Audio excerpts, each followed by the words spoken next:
కొద్దిగా security clear చేయండి వాళ్ళకి కనపడేట్టుగా. You come back or otherwise this side you can come. మీరంతా కూడా ఆ సైడ్ ఈ సైడ్ అడ్జస్ట్ చేసుకోండి.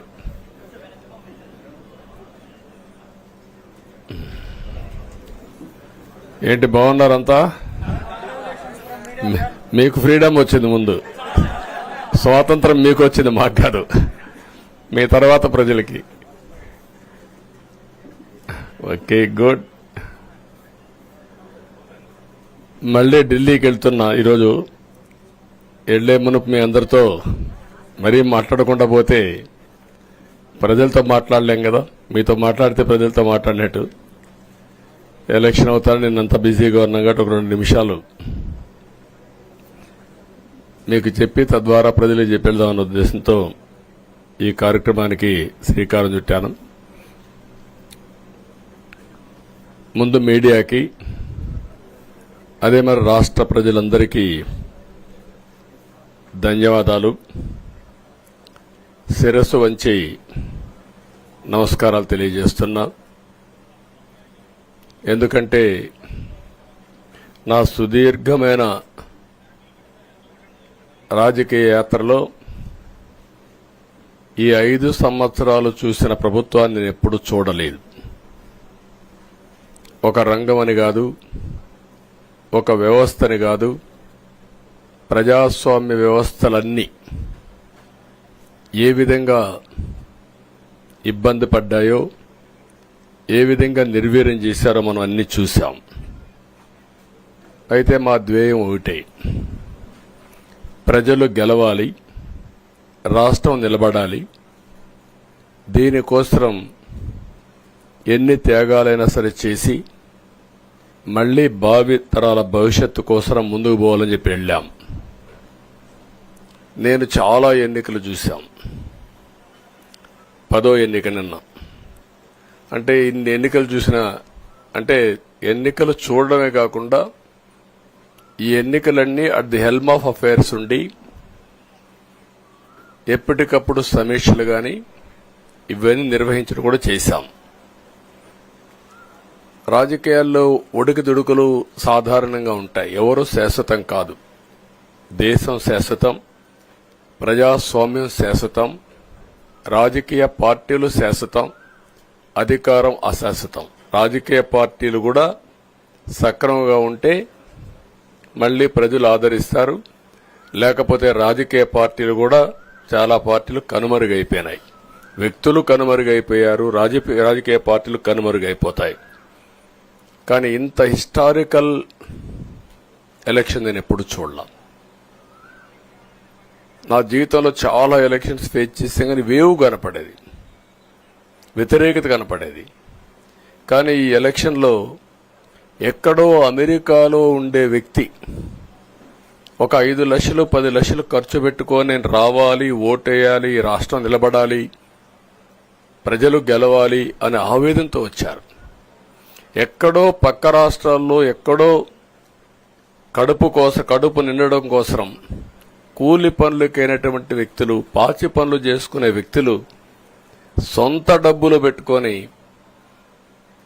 నేరుగా ఇక్కడ రైల్వే స్టేషన్లో చూస్తే, బస్టాండ్లో చూస్తే భోజనం కూడా ప్యాక్ చేసుకొని తీసుకొచ్చి ఇక్కడ భోంచేసి ఓటేసే పరిస్థితికి వచ్చారు.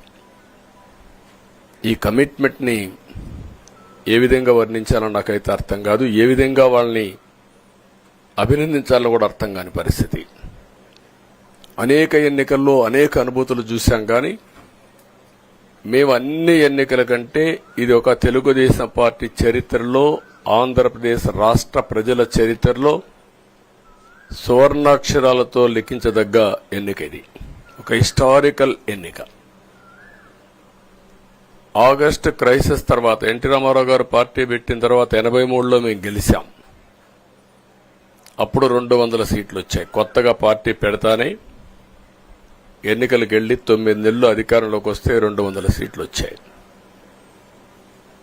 94లో మీరు ఒక్కసారి చూస్తే ప్రజా వ్యతిరేకం వల్ల 3 ముఖ్యమంత్రులు మారడం వల్ల ఆ రోజు మీరు ఎన్నికలు చూస్తే దగ్గర అపోజిషన్ పార్టీకి రిక్వైర్డ్ నెంబర్ అంటే అపోజిషన్ లీడర్గా వచ్చే స్టేటస్ రాకుండా వచ్చాయి.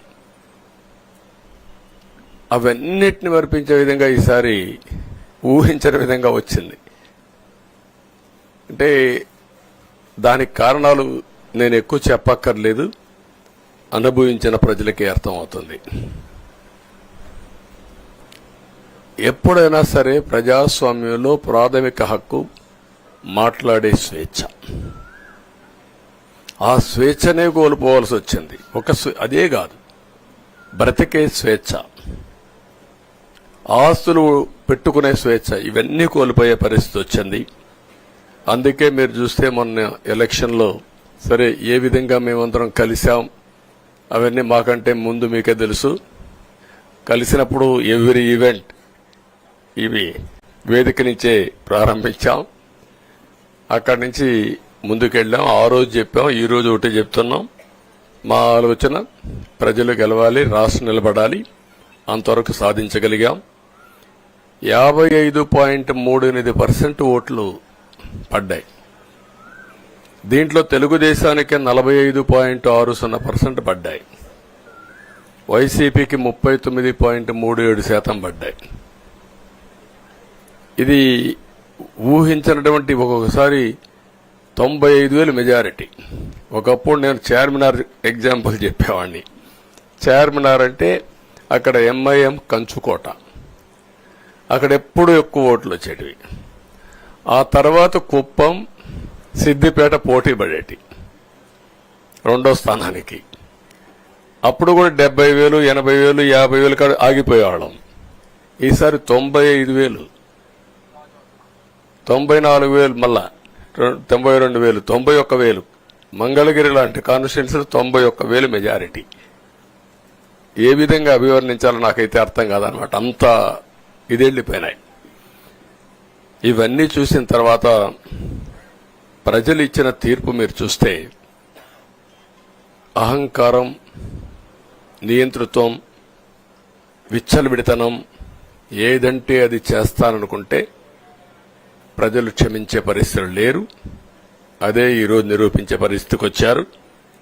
ఒక మాటలో చెప్పాలంటే ఈసారి వీళ్ళు చేసింది గుణపాఠం పాలకులకు కాదు, అవినీతి అహంకారంతో ముందుకు పోయే ఎలాంటి ధ్వంసకారులకైనా ఇదే జరుగుతుందని నిరూపించారు ప్రజలు. దానికి మనస్ఫూర్తిగా అభినందిస్తున్నా. అదే సమయంలో 5 సంవత్సరాలు మా కార్యకర్తల పడిన ఇబ్బందులు, చాలా మంది స్లీప్లెస్ నైట్స్, కంటి నిండా నిద్రపోని పరిస్థితి. అక్కడి నుంచి నేను చూస్తే చాలా కడాన మనిషిని హింస పెడుతూ నువ్వు ప్రాణంతో బతకాలంటే జై జగన్ అనమంటే జై తెలుగుదేశం, జై చంద్రబాబుని ప్రాణాలు వదిలిన సందర్భం చంద్రయ్య. ఇది తలుచుకుంటే ఆ కమిట్మెంటే, ఆ త్యాగాల ఫలితమే ఈరోజు ప్రజాస్వామ్యాన్ని కాపాడుకోగలిగాం. ఒక మా కార్యకర్తలకే కాదు, మీడియా 5 ఏళ్లు మీరు పడిన ఇబ్బందులు, మీరు కోర్టుల చుట్టూరు తిరిగిన ఇది, మిమ్మల్ని సిబిసిఐడి ఆఫీసులో పెట్టి వేధించిన విధానం, అవి తలుచుకుంటే ప్రజాస్వామ్యమే సిగ్గుతో తలంచుకోవాలి. అలాంటి సంఘటనలు జరిగాయి. మేనేజ్మెంట్ని ఒకరినని కాదు, ఎవరినైనా పట్టుకురావచ్చు, ఏదైనా చేయొచ్చు అనే ధీమా వచ్చేసి ఇష్టానుసారంగా ప్రవర్తించే పరిస్థితికి వచ్చారు. అదే సమయంలో ప్రజల మీద, మా పార్టీ మీద సరే, ఈవెన్ జనసేన, పవన్ కళ్యాణ్, ఆయనకు కూడా స్వేచ్ఛ లేదు. ఎక్కడైనా సరే విశాఖపట్నానికి వెళితే ఉన్న పళంగా విశాఖపట్నం నుంచి వెకేట్ చేయాలని తిరిగి, అంటే నగర బహిష్కరణ, ఒక నాయకుడిని నగర బహిష్కరణ చేస్తే కారణం చెప్పకుండా ఇంకా వేరే వాళ్ళ కథ ఏముంటుందో మనం ఆలోచించుకోవాల్సిన అవసరం ఉంది. కేసులు పెడితే ఎందుకు పెట్టావు కేసు అని అడిగితే దానికి సమాధానం చెప్పకుండా ముందు నిన్ను అరెస్ట్ చేస్తున్నాం, తర్వాత కేసు డీటెయిల్స్ ఇస్తా ఉంటారు. ఇలాంటి చాలా జరిగాయి. ఇవన్నిటికీ పరిష్కారం కోసం ఈరోజు మనం చూసిన తర్వాత ఇది మాకేదో అధికారం అని మేము అనుకోవడం లేదు, ఒక బాధ్యత. మేము పాలకులమే కాదు సేవకులం అని చెప్పే నినాదానికి శ్రీకారం చుట్టారు. ఇవన్నీ గుర్తుపెట్టుకొని పనిచేస్తాం. నేను చాలా స్పష్టంగా సూపర్ 6 ఇచ్చాం. అదే మాదిరిగా ప్రజాగళం ఎన్నికల మేనిఫెస్టో ఇచ్చాం. ఇవన్నీ కూడా ప్రజల్లోకి బాగా వెళ్ళాయి. ఒక హోప్ క్రియేట్ అయింది. ఇవన్నిటి ఫలితాలే నిన్నొచ్చాయి.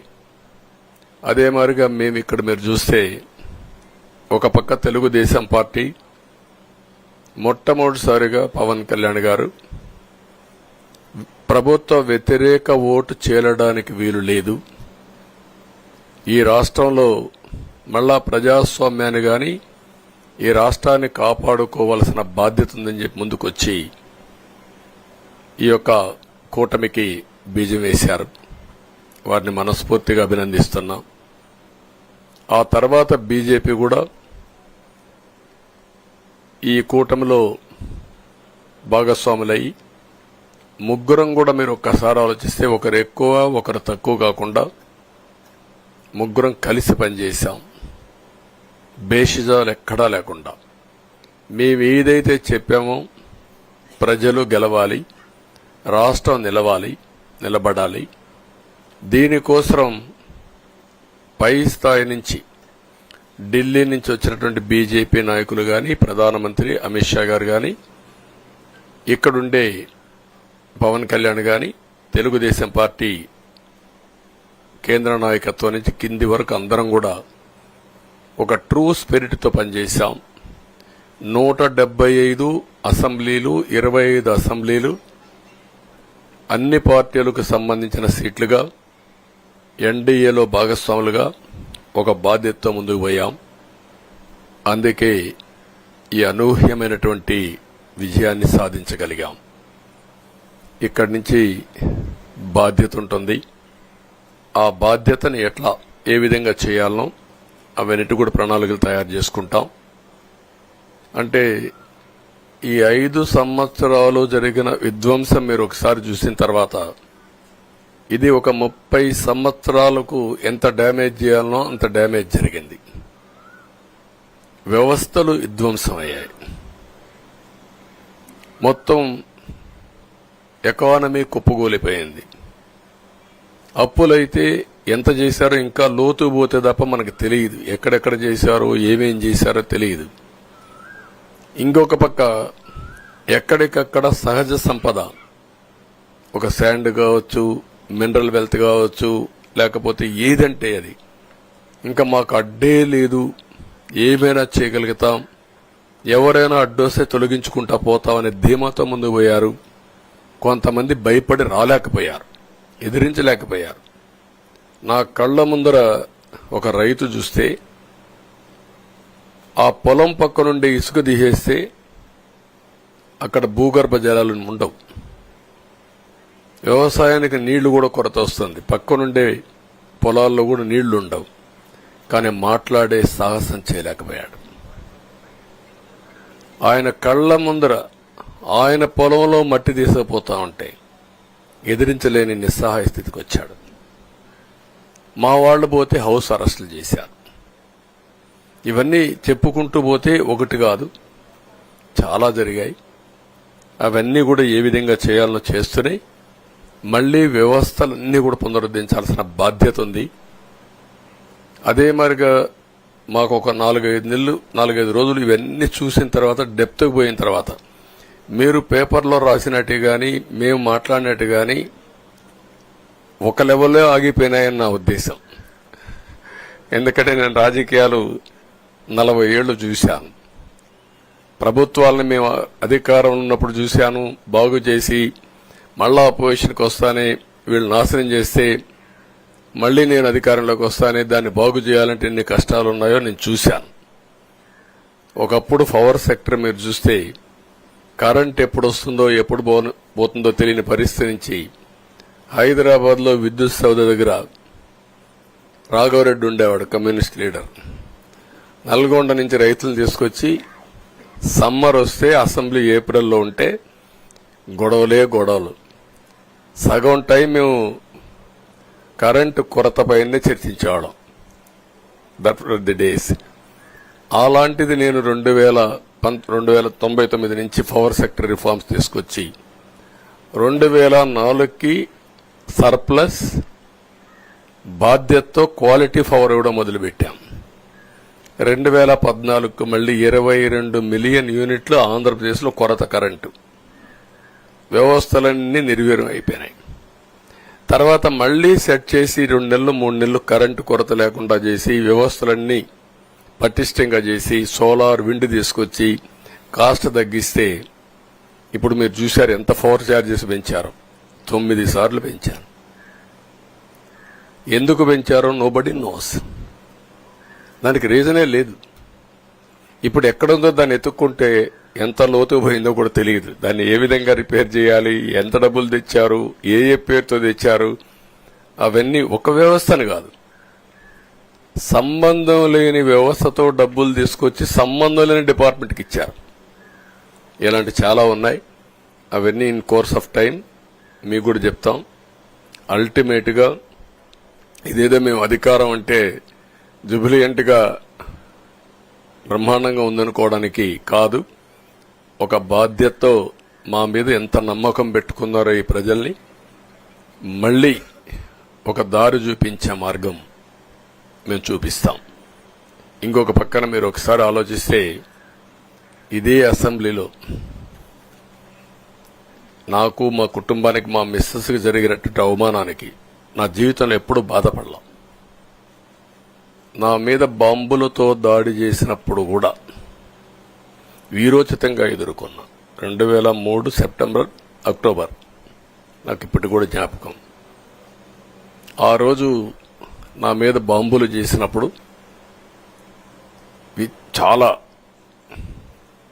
ఒక పానిక్ రియాక్షన్లో కూడా నేను భయపడలేదు. అలాంటి వ్యక్తిని మీరు చూస్తే అది ఆ సంఘటన చూసిన తర్వాత ఇలాంటి కౌరవ సభలో ఉండడం కరెక్ట్ కాదని అసెంబ్లీలో చెప్పి దానికి కూడా మైక్ ఇవ్వకపోతే చెప్పేసి బయట వచ్చి ప్రెస్ కాన్ఫరెన్స్ చెప్పి అనౌన్స్ చేశాను. మళ్లీ క్షేత్రస్థాయిలో గెలిచి అసెంబ్లీని గౌరవ సభ చేసి అసెంబ్లీకి ఎంటర్ అవుతానని చెప్పాను. నేను ఏదైతే ఆ రోజు ఒక ప్రతిజ్ఞ చేశానో దాన్ని నిజం చేయడానికి ప్రజలు సహకరించారు. మామూలుగా సహకారం కాదది. నేను ఇన్ని సంవత్సరాలు చాలాసార్లు చాలా ఎలక్షన్లు గెలిచాం, కొన్ని ఎలక్షన్లో ఓడిపోయాం. ఎలక్షన్లో ఓడిపోయినప్పుడు నేను ఎప్పుడూ కుంగిపోలేదు. ఎలక్షన్లో గెలిచిన తర్వాత గంతులేయలేదు. నిబ్బరంగా ఓడిపోయినప్పుడు ఒక బాధ్యత ప్రతిపక్షంలో ఉండి పనిచేయాలి, గెలిపించినప్పుడు ఒక బాధ్యత ప్రజలకు మెరుగైన సేవలు అందించి వాళ్ళని ముందుకు తీసుకుపోవాలని ప్రయత్నం చేశాం. ఎప్పుడూ ప్రజాప్రచారనే ఉన్నాం. అలాంటిది జరిగిన తర్వాత ఈరోజు మళ్లీ ఇదే అసెంబ్లీకి నేను ఏదైతే చెప్పానో అది చేసి వెళ్ళడం అనేది ఒక తృప్తి, ఒక గౌరవం. ఆ గౌరవాన్ని నిలబెట్టిన ప్రజలను కూడా మనస్ఫూర్తిగా అభినందిస్తూ మీ రుణం తీర్చుకుంటాం. ఏ విధంగా పనిచేయాలో పనిచేస్తాం. మీ ఎక్స్పెక్టేషన్స్ ప్రకారం పనిచేసి అయితే ఎప్పటికప్పుడు మీరందరూ కూడా మేము ఓటేసాం, మా పని అయిపోయింది, ఇంకా మీరు చూసుకోండి కాకుండా ఎప్పటికప్పుడు మమ్మల్ని నడిపించే బాధ్యత, మాకు సహకరించే బాధ్యత, మళ్లీ రాష్ట్రంలో ఉండే ప్రజలందరం బాగుపడాలంటే ఏం చేయాలో మేము చేసినప్పుడు ఎప్పటికప్పుడు ఫీడ్బ్యాక్ ఇచ్చి నడిపించే బాధ్యత తీసుకోవాల్సిందిగా వారిని కోరుతున్నా. పవన్ కళ్యాణ్ గారిని మనస్ఫూర్తిగా అభినందిస్తున్నా. అదే మరి బీజేపీ అగ్రనాయకత్వాన్ని నరేంద్ర మోడీ గారిని, అమిత్ షా గారిని, ఇక్కడికి వచ్చిన అబ్జర్వర్స్ ని, ఇక్కడుండే పార్టీ అధ్యక్షురాలైనటువంటి పురంధేశ్వరి గారిని మనస్ఫూర్తిగా అభినందిస్తున్నా. వీళ్ళందరూ కూడా ఏదైతే ఒక స్ఫూర్తిని తీసుకున్నామో ఆ స్ఫూర్తితో టోటల్ గా ప్రతి ఒక్క కార్యకర్త సిన్సియర్ గా పనిచేయడానికి, ఏ అభ్యర్థి ఉన్నా తమ అభ్యర్థిగా పాటించి బ్రహ్మాండంగా పనిచేశారు. వాళ్ళందరినీ అభినందిస్తున్నా. ఈరోజు మా విజయం మూడు పార్టీల కార్యకర్తల సమిష్టి కృషి. వారందరినీ అభినందిస్తూ ఈరోజు ఢిల్లీకి పోయి వచ్చిన తర్వాత ఒకసారి మళ్లీ ఇవన్నీ ఎప్పటికప్పుడు సమీక్ష చేసుకుంటూ ముందుకు పోతా అని చెప్పి తెలియజేసుకుంటూ మరొక్కసారి మీ అందరికీ అభినందనలు, ధన్యవాదాలు. థ్యాంక్ యూ అనండి.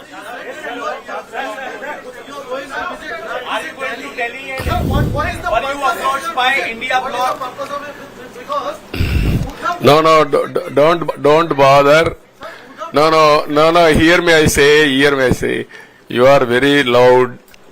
You want news, always. I am also experienced. I have seen so many political changes in this country. We are in NDA. I am going for NDA meeting. In course of time, anything, we'll report to you. Thank you.